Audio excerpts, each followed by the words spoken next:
Après 3 manches disputées dans l'ouest de la France, les protagonistes de la série Production se sont retrouvés le week-end dernier du côté de Marchand-en-Beaujolais pour la 58e édition de la course de côte. 7e manche du championnat de France de la montagne 2019, cette classique de la grande boucle réunissait à nouveau les meilleurs pilotes de la catégorie pour un spectacle de haute volée.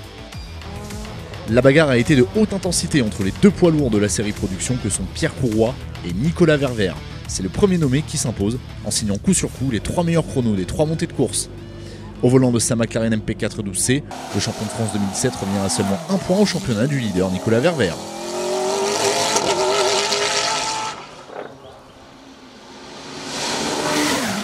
Ouais, c'est sûr que l'addition, ça change énormément. On est obligé de cravacher jusqu'à la dernière. Malgré une grosse erreur après le gauche du portail, où je perds pas loin d'une seconde, malgré tout, j'améliore le record.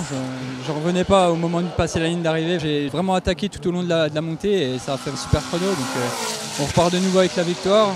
Mais la suite du championnat va être vraiment compliquée parce que je pense que là, les écarts sont de plus en plus faibles et on s'attend à avoir vraiment une belle bagarre entre nous. Nicolas Ververt, justement, a rendu la vie difficile à Pierre Courroy, à Marchand-en-Beaujolais. Malgré une roue mal serrée dans la première montée de course, l'Alsacien arrivait à déployer toute la cavalerie pour s'emparer provisoirement du record du tracé lors de la deuxième montée de course. Même s'il termine finalement deuxième du classement général, c'est en leader du championnat de France de la montagne qu'il se rendra à Vuillafan-et-Chevannes.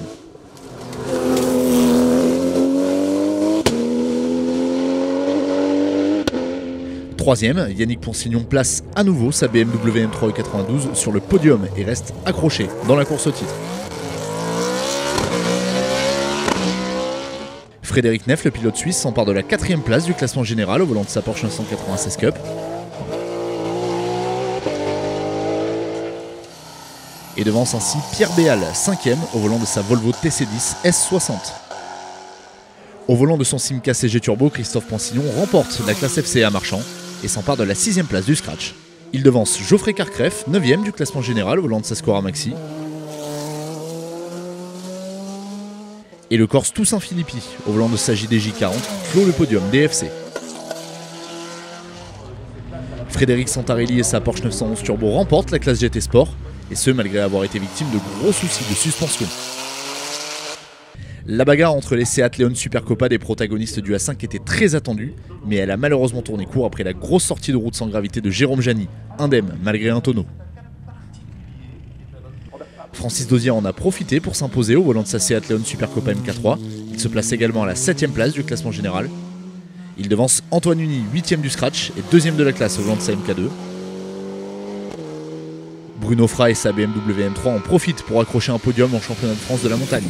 Il termine 3e du A5. La victoire en A3 est revenue à Stéphane Martinet au volant de sa Renault Clio 2 Cup.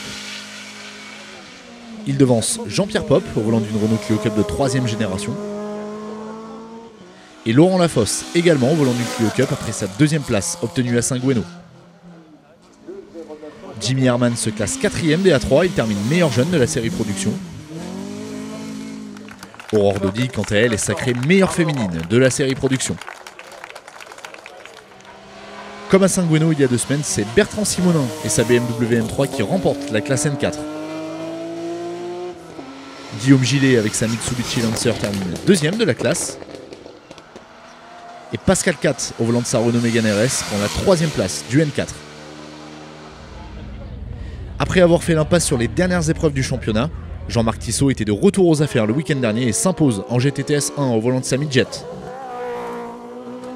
Le pensionnaire du team BP Sport devance 2 pilotes Midjet du team Schatz Compétition. Jean-Michel Lestienne qui prend la 2e place de la classe. Et Enzo Chiocci qui termine 3e des GTTS 1.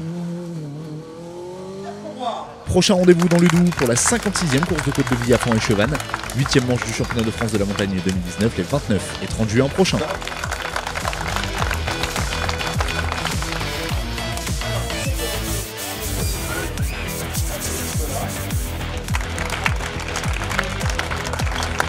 Merci à vous.